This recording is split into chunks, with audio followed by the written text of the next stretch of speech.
Over subscription pro rata में जब ये कंपनी शेयर इशू करती है और एप्लीकेशन ज्यादा आ जाए, अब तक जो हमने पिछले 3 वीडियो में करे थे जो भी क्वेश्चंस, उसमें 10,000 शेयर इशू हो रहा था तो एप्लीकेशन भी 10,000 शेयर के लिए आ रहा था। लेकिन जब ज्यादा शेयर के लिए एप्लीकेशन आ जाए, जिसको हम बोलते हैं ओवर सब्सक्रिप्शन, ओवर सब्सक्रिप्शन के केस में जो अलॉटमेंट किया जाता है वो प्रोराटा बेसिस पे। प्रोराटा का मतलब होता है कि जब हमारे पास कोई चीज लिमिटेड क्वांटिटी में हो और सबको देना हो, थोड़ा किसी को ज्यादा किसी को कम करके हम डिस्ट्रीब्यूट कर देते हैं, हमारा प्रोराटा अलॉटमेंट होता है। तो जब भी क्वेश्चन में ऐसा हो, जैसे मेरे क्वेश्चन में है कि 20,000 शेयर इशू हुआ है, जिसको हम अलॉटेड शेयर मैंने सर्कल किया हुआ है कि अलॉटेड शेयर है 20,000, बट एप्लीकेशन वो रिसीव फॉर 36,000 शेयर। 36,000 शेयर के लिए एप्लीकेशन आ गया, मतलब ये ओवर सब्सक्रिप्शन है, इसमें प्रोराटा अलॉटमेंट होगा। अभी ये प्रोराटा ये नॉर्मल क्वेश्चन है जिसमें कोई डिफॉल्ट नहीं है, कोई फोर फीचर नहीं है, बट इसमें जब हम कोई डिफॉल्ट और फोर फीचर भी ऐड कर देंगे तो वो क्वेश्चन 6 नंबर का बोर्ड्स में कंपलसरी एक 6 नंबर का क्वेश्चन आता ही आता है। पिछले वीडियो जो मैंने फोर फीचर सिखाया है वो फोर फीचर को उधर से सीख लिया हमने, फिर ओवर सब्सक्रिप्शन यहाँ से सीखते हैं कि प्रोराटा को कैसे डील करना है।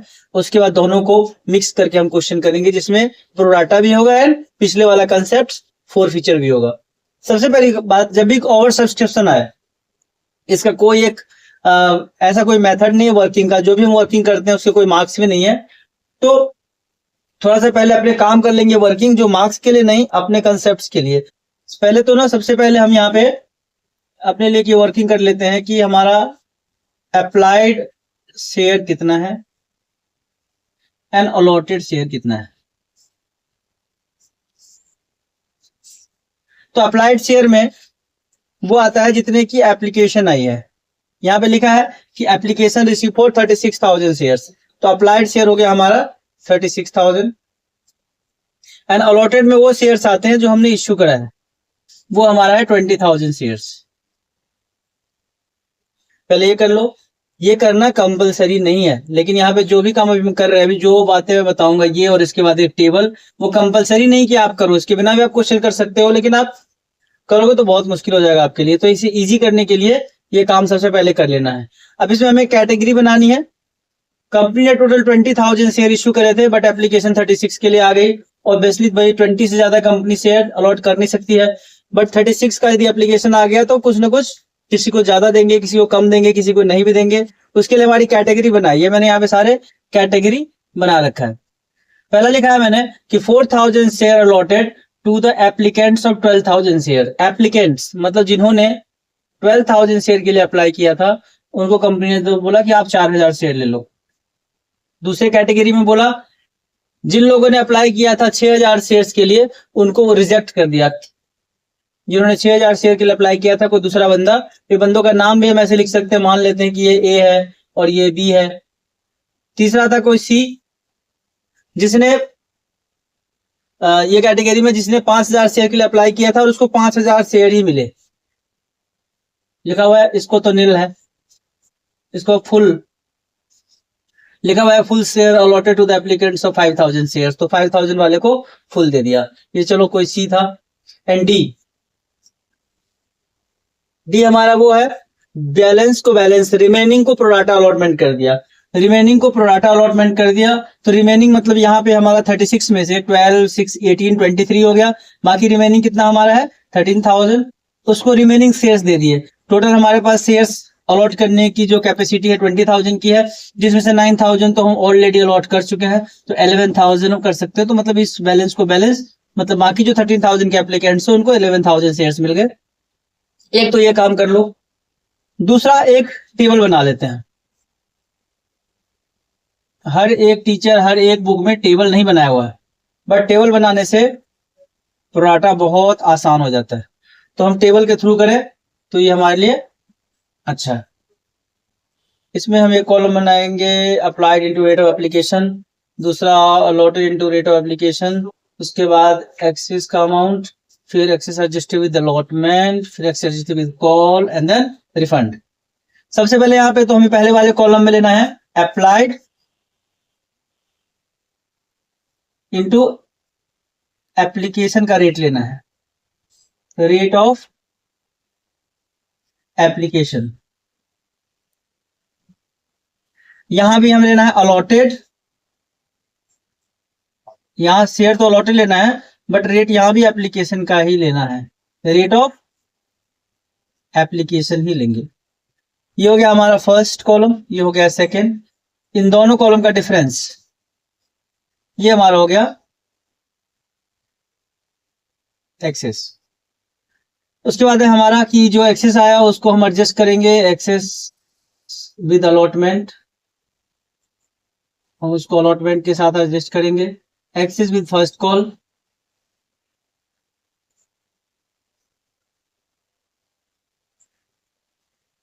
And excess with second call भी हो सकता है, बट मुझे आइडिया है कि इस क्वेश्चन में सेकेंड कॉल तक नहीं जाएगा पैसा, तो लास्ट कॉलम बना लेते हैं रिफंड। आगे किसी क्वेश्चन में हो सकता है कि कॉल पे भी एडजस्ट ना करना हो, तो करते हैं, बहुत आसान है। इसमें हमें सबसे पहले है applied into rate of application. Applied, पहले एक ही बात करें, पहली कैटेगरी में अप्लाइड शेयर है 12,000 इनटू एप्लीकेशन का रेट है हमारा application 2, allotment 3, first call 3, final call 2। तो एप्लीकेशन 2 की है तो एप्लीकेशन का रेट है 2, तो ये पहला अमाउंट आ गया हमारा 24,000। दूसरे वाले में हमारा है अप्लाइड शेयर 6,000, एप्लीकेशन का रेट है 2, ये हो गया 12,000। तीसरे वाले में है अप्लाइड शेयर 5,000, एप्लीकेशन का रेट 2, ये हो गया हमारा 10,000। एंड फोर्थ कैटेगरी में है हमारा अप्लाइड शेयर 13,000 इंटू 2, ये आ गया हमारा 26,000। Applied into rate of application. अब करना हमें allotted into rate of application. Allotted, पहले वाली कैटेगरी का अलॉटेड शेयर है 4,000, तो 4,000 इंटू एप्लीकेशन का ही रेट लेना है, अलॉटमेंट का नहीं। अलॉटेड लिखा है बट रेट एप्लीकेशन का ही लेना है 8,000। इसको नील शेयर मिला है तो इसका यहाँ पे लिख देंगे हम नील। इसको 5,000 शेयर मिले हैं, इसका हो जाएगा 5,000 इंटू 2। एंड इसको 11,000 शेयर मिला है तो इसका हो जाएगा 11,000 इंटू 2, तो इसका हो गया हमारा 10,000 और इसका हो गया हमारा 22,000। अब ये और ये माइनस करके ये कॉलम का अमाउंट आएगा 24 माइनस 8, इसका आ गया 16,000। इसका 12 माइनस कुछ भी नहीं है तो इसका 12,000 ही आ गया। इसका 10,000 माइनस 10,000, इसका तो यहाँ पे नील आ गया। और इसका 26,000 माइनस 22,000, तो इसका यहाँ पे आ गया हमारा 4,000। ये है, इसका मतलब ये है कि ए ने 12,000 शेयर के लिए अप्लाई किया था, पर शेयर 2 रुपए के हिसाब से भिजवाए थे तो कंपनी के पास 24,000 रुपए आए थे। इसने 6,000 शेयर के लिए अप्लाई किया था, 2 रुपए के हिसाब से भिजवाए थे तो 12,000 कंपनी के पास इसने भेज दिया। इसने 5,000 शेयर के लिए अप्लाई किया था तो 2 के हिसाब से इसने 10,000 भेज दिया कंपनी के पास। और डी ने 13,000 शेयर के लिए अप्लाई किया था तो 13,000 इंटू 2 करके इसने 26,000। अब कंपनी कह रही है कि भाई हम आपके को सिर्फ 4,000 शेयर दे रहे हैं, तो इसका आपका हम सिर्फ 4,000 इंटू 2, सिर्फ 8,000 आपका हम यूटिलाइज करेंगे, बाकी 16,000 आपका बच गया पैसा। इसको बोलते हैं एक्सेस। ओके, इसको बोला कि भाई आपको तो हम शेयर दे नहीं रहे इसलिए आपका सारा पैसा बच गया, आप वापस ले लो। इसको बोलने कि भाई आपने 10,000 दिए थे, आपको 10,000 ही एडजस्ट हो गए, आपका कुछ भी एक्सेस नहीं बचा हुआ है, आपका कोई क्लेम नहीं है।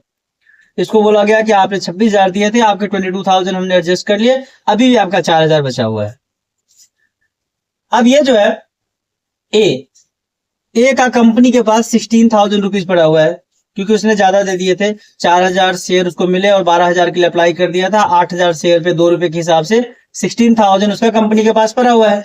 अब ये 16,000 का अमाउंट जो है वो कंपनी से वापस ले सकता है, बट वापस क्यों लेगा, उसको अभी अलॉटमेंट देना है 3 के हिसाब से, फर्स्ट कॉल देना है 3 के हिसाब से, फाइनल कॉल देना है 2 के हिसाब से। तो ये कंपनी को बोलेगा कि भाई इस पैसे को आप एडजस्ट कर लो।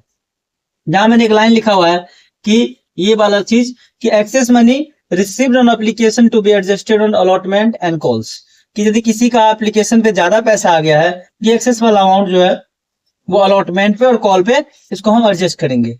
अब यहाँ बहुत ध्यान देने की जरूरत है कि कैसे पता करें कितना अलॉटमेंट पे एडजस्ट करेंगे और कितना कॉल पे एडजस्ट करेंगे।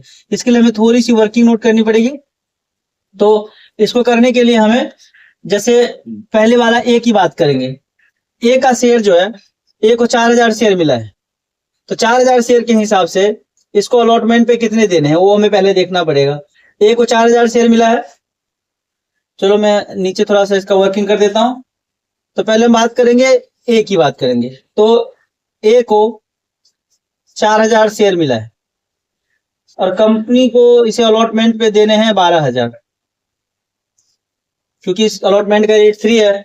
जब आगे अलॉटमेंट के पैसे कंपनी डिमांड करेगी तो ए से कितना डिमांड करेगी, 4000 इंटू 3, 4000 इसका शेयर है और 3 हमारा अलॉटमेंट का रेट है। तो इसको 12000 रुपए देने हैं। तो कंपनी ये बोलेगी कि आपको तो अलॉटमेंट पे 12000 रुपए देने हैं, बट आपका हमारे पास कितना है, 16000 है। तो हम सारे पैसे आपके अलॉटमेंट पे तो नहीं रख सकते, तो आपके अलॉटमेंट पे 12000 रुपए रख लेते हैं। जो आपको अलॉटमेंट पे देने हैं वो हम यहाँ एडजस्ट कर लेते हैं। अब आप अलॉटमेंट पे मत देना। अभी भी इसका 4000 बचा हुआ है। अब ये 4000 जो है वो या तो रिफंड में जाएगा या फिर कॉल पे एडजस्ट होगा। अब इस क्वेश्चन में मैंने लिखा था कि एक्सेस अलॉटमेंट एंड कॉल दोनों पे होगा। इसी में मैंने ये लिखा होता कि excess money received on application to be adjusted on allotment only. तो फिर ये जो बाकी जो 12 में से 16 में से 12 यूटिलाइज होने के बाद जो 4000 बचा हुआ है वो रिफंड हो जाता। बट अब इसका 4000 जो है वो कॉल पे एडजस्ट हो जाएगा। हम कॉल के लिए भी चेक कर सकते हैं कि इसको कॉल पे कितने पैसे देने हैं। ये तो हमने बात करी अलॉटमेंट की कि अलॉटमेंट पे ए को कितना देना है। यदि हम बात करें इसको कॉल पे कितना देना है, तो कॉल पे भी हमें देखना पड़ेगा। इसके 4000 शेयर है और कॉल का रेट कितने का है, 3 का है। तो कॉल पे भी इसको देने हैं 12000। अब 12000 इसको देने हैं और कंपनी के पास इसके 4000 है, तो 4000 पूरा एडजस्ट हो जाएगा, बाकी 8000 ये बाद में दे देगा। ये टेबल में मेन चीज हमें देखना होता है। हम सिंपल टेबल जो होता है उसमें तो ये चीजें नहीं होती, बट ये थोड़ा कॉम्प्लिकेटेड ही बनाया मैंने कि किसी बंदे का इतना एक्सेस आ गया जो अलॉटमेंट पे एडजस्ट होने के बाद भी बच रहा है, अब उसे हमें कॉल पे एडजस्ट करना है या फिर हमें रिफंड करना है। चेक करने का ये तरीका है कि भाई जिस बंदे का तुम चेक कर रहे हो, पहले ए का चेक कर रहे हो, ए का अलॉटेड शेयर ले लो, अलॉटमेंट के रेट से मल्टीप्लाई कर लो, तो पता चल गया कि इसको अलॉटमेंट पे 12000 देने हैं। यदि ये 12000 से कम है तब तो कम वाला अमाउंट यहाँ पे एडजस्ट हो जाएगा। बट यदि 12000 से ज्यादा इसका एक्सेस है तो 12000 यहाँ पे एडजस्ट होगा, बाकी 4000 इसको कॉल पे एडजस्ट होगा या रिफंड होगा। बट इसको उसने बोला हुआ है कॉल पे होगा, तो हमने कॉल पे इसको एडजस्ट कर दिया। अब जैसे कॉल पे हमने चेक किया कि 4000 इंटू 3 इसको दे रहे थे 12000, 12000 से कम है इसका, अब 4000 ही बचा हुआ है कंपनी के पास, तो 4000 यहाँ पे एडजस्ट हो गया। बाकी 8000 के बारे में भी हमें कोई बात नहीं करनी। इसी तरह से हम दूसरे बंदे का देखें तो इसको तो शेयर मिला ही नहीं है। तो जिनको शेयर मिलता नहीं है उनका एक्सेस तो ना अलॉटमेंट पे एडजस्ट होता ना कॉल पे एडजस्ट होता, सीधा वो चला जाता है रिफंड में। ये चला गया हमारा रिफंड में। उसके बाद तीसरा बंदा, इसका तो एक्सेस था ही नहीं, तो इसका आगे कोई एडजस्ट होने का और रिफंड होने का चांस नहीं है। चौथा जो पार्टी है डी को 11000 शेयर मिले थे, तो हम डी का चेक करके देख सकते हैं कि डी को शेयर मिले थे 11000, अलॉटमेंट है 3 का, तो कंपनी इससे अलॉटमेंट पे कितने पैसे क्लेम करने वाली है, 33000।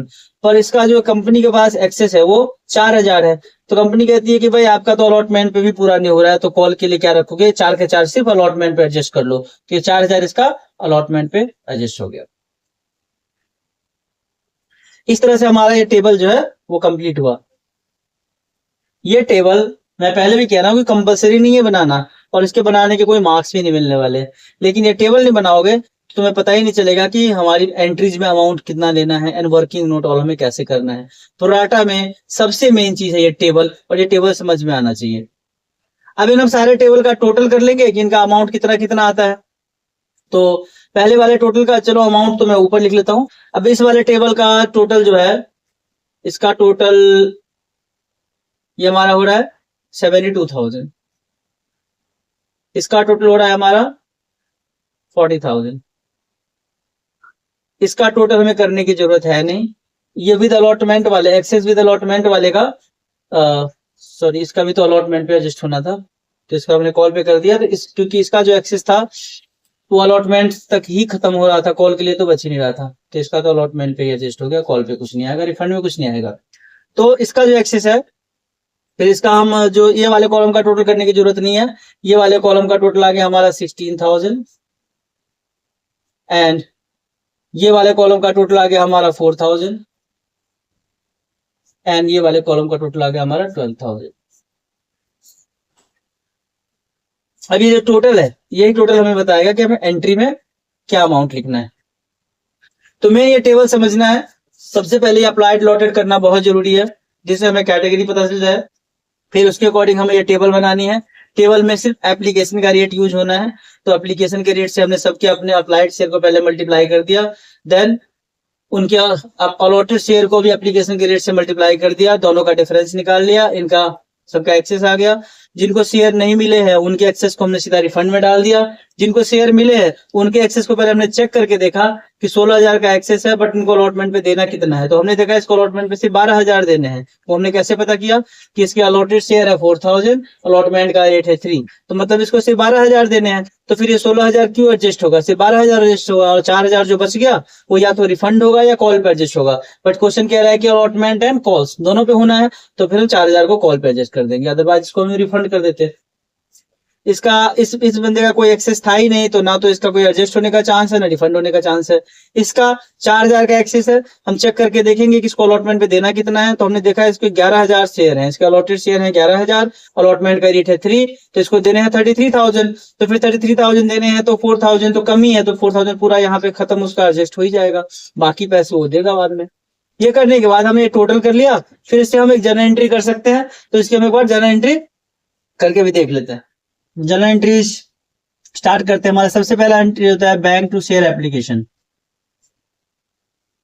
अभी बैंक टू शेयर एप्लीकेशन में, ये प्रोएटा वाले क्वेश्चन में तो हम ऐसा करेंगे कि बैंक टू शेयर एप्लीकेशन में जो पहले वाले कॉलम का टोटल था, जो हमने अभी निकाला हुआ है 72,000, तो ये आ जाएगा हमारा 72,000। फिर अगली एंट्री हमारी होती थी share application to share capital, क्योंकि जो भी शेयर एप्लीकेशन पे पैसे आता था वो सारे शेयर कैपिटल में चले जाते थे। बस इस बार जो शेयर एप्लीकेशन में पैसा आ रहा है वो शेयर कैपिटल में भी जा रहा है, तो एप्लीकेशन के लिए भी आया है। कुछ पैसे को हम अलॉटमेंट पे भी एडजस्ट कर रहे हैं, तो टू अलॉटमेंट भी आएगा। कुछ पैसे फर्स्ट कॉल पे भी एडजस्ट हो रहा है, तो यहाँ पे टू फर्स्ट कॉल भी ले लेंगे, और कुछ पैसे रिफंड भी हो रहा है, तो हम टू बैंक भी ले रहे हैं। तो शेयर एप्लीकेशन में तो यही आ जाएगा 72,000।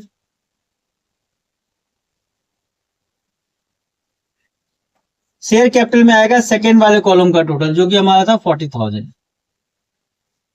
टू अलॉटमेंट में आएगा एक्सेस एडजस्टेड विद अलॉटमेंट वाले का टोटल, जो कि हमारा था 16,000। उसके बाद टू फर्स्ट कॉल में excess adjusted with first call वाला अमाउंट आएगा, जो था 4,000, एंड ये 40,000 है और ये 4,000 है, ठीक है। और उसके बाद बैंक में आएगा रिफंड वाले कॉलम का टोटल, जो कि है 12,000। तो ये हमारा अमाउंट हो गया 12, 16, 32, 40, 72,000 हो गया। ये एंट्री हो गया चेंज। पहले होता था bank to share application, then share application to share capital only, ये चीजें नहीं होती थी। ये चीजें हमने इसलिए करा एक्स्ट्रा, क्योंकि इस बार जो भी एप्लीकेशन में पैसा आ रहा है वो कुछ शेयर कैपिटल में जा रहा है, कुछ अलॉटमेंट पे भी एडजस्ट हो रहा है, और कुछ फर्स्ट कॉल पे भी एडजस्ट हो रहा है, और कुछ रिफंड भी हो रहा है, तो हमने ये एंट्री कर लिया। अब जैसे हम अलॉटमेंट की एंट्री करेंगे, तो अलॉटमेंट की हमारी पहली एंट्री होती है share allotment to share capital. अब हमें टेबल से कोई मतलब नहीं है, नॉर्मल हम देखेंगे कि 20,000 शेयर इश्यू करा है और अलॉटमेंट का रेट 3 है, तो 20,000 इंटू 3, यानी हमने अलॉटमेंट का पैसा मांगा 60,000 एंड 60,000। अब जब अलॉटमेंट का पैसा आएगा तो इसमें थोड़ा सा इसका टेबल का इफेक्ट आएगा, क्या कि जब हमारा एप्लीकेशन का पैसा आएगा जो आता है बैंक टू शेयर एप्लीकेशन, तो बैंक टू शेयर एप्लीकेशन में तो हम वही अमाउंट लेते, sorry bank to share allotment, bank to share allotment में हम वही अमाउंट लेते हैं जो हमने ऊपर अलॉटमेंट में लिया हुआ है। यदि ऊपर शेयर अलॉटमेंट में हमने 60,000 लिया है, तो यहाँ भी बैंक टू अलॉटमेंट में 60,000 ही आना चाहिए। बट अब ये नॉर्मल क्वेश्चन नहीं है, इसमें हमें पता है कि 60,000 जो हमने अलॉटमेंट पे मांगा है उसमें 16,000 जो है वो ऑलरेडी हमने जो एक्सेस विद अलॉटमेंट एडजस्ट किया था वो पैसे अब नहीं आएगा, क्योंकि ये लोगों का पैसा ऑलरेडी आया हुआ था जो एडजस्ट हो गया था। तो फिर 60,000 में से 16,000 तो ऑलरेडी आ चुका है, तो वो नहीं आएगा, तो ये वाली एंट्री हमारी होगी 44,000 से। ऐसे ही फर्स्ट कॉल की एंट्री करेंगे, तो फर्स्ट कॉल की पहली entry share first call to share capital, ये तो हमारा हो जाएगा 20,000 इंटू 3। फिर जब 20,000 इंटू 3 वो भी 60,000 हो जाएगा। बट जब उसकी बैंक वाली एंट्री करेंगे बैंक टू फर्स्ट कॉल, तो हमें पता हुआ कि फर्स्ट कॉल के लिए 4,000 ऑलरेडी आया हुआ है, तो 4,000 को 60 में से कम करके हमारा वो भी आ जाएगा 56,000 से हमारी एंट्री होगी। और जो फाइनल कॉल की एंट्री होगी वो नॉर्मल होगी 20,000 इंटू 2 करके, share final call to share capital and bank to share final call. तो जो हमारे एंट्री का जो टेबल का इफेक्ट है तो सेकेंड एंट्री में तो है ही, मेन तो इसी में है। उसके बाद जहां जहां एक्सेस हमारा एडजस्ट हुआ है फर्स्ट कॉल पे अलॉटमेंट पे, उसकी बैंक वाली एंट्री में भी हमें उसको मेंशन करना पड़ेगा। तो अब हमारी जो एंट्री है ये 4 एंट्री हो गई। अब 4 एंट्री होगी, 2 हमारे फर्स्ट कॉल की, 2 हमारी फाइनल कॉल की। अब हमें करना है फर्स्ट कॉल का, share first call to share capital. ये भी हो गया हमारा 20,000 इंटू फर्स्ट कॉल का रेट हमारा 3 का है, ये भी हमारा हो गया 60,000 एंड 60,000। अब इसकी भी बैंक वाली एंट्री में हमें पता है कि फर्स्ट कॉल पे हमारा एक्सेस एडजस्ट हुआ था, हमारा एक्सेस 4,000 फर्स्ट कॉल पे एडजस्ट हुआ है, तो 4,000 कम करके हमारा हो जाएगा bank to share first call.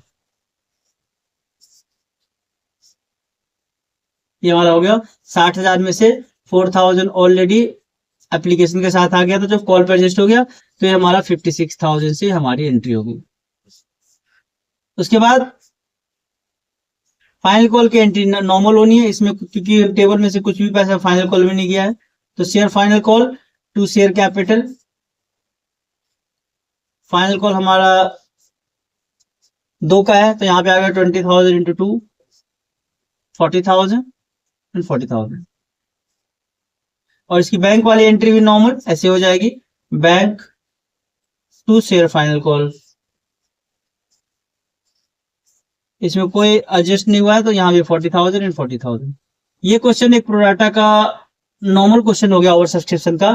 इसमें यदि कोई बंदा डिफॉल्ट करे फिर उसको फोरफीट करेंगे तो 3 एंट्री और हो जाएगा और वो डिफिकल्ट होगा। नेक्स्ट वीडियो में हम वही क्वेश्चन करेंगे जिसमें प्रोडाटा भी है और कोई डिफॉल्ट भी कर रहा है और हमें बहुत सारी वर्किंग नोट करनी है एंड उसके बाद जनरल एंट्री भी करनी है। फिलहाल के लिए ये कंसेप्ट, टेबल सही बनना चाहिए, टेबल सही नहीं बनेगा तो एंट्री सही नहीं होगी, वर्किंग नोट सही नहीं होगी। तो टेबल पे ध्यान दो, स्पेशल टेबल है ये।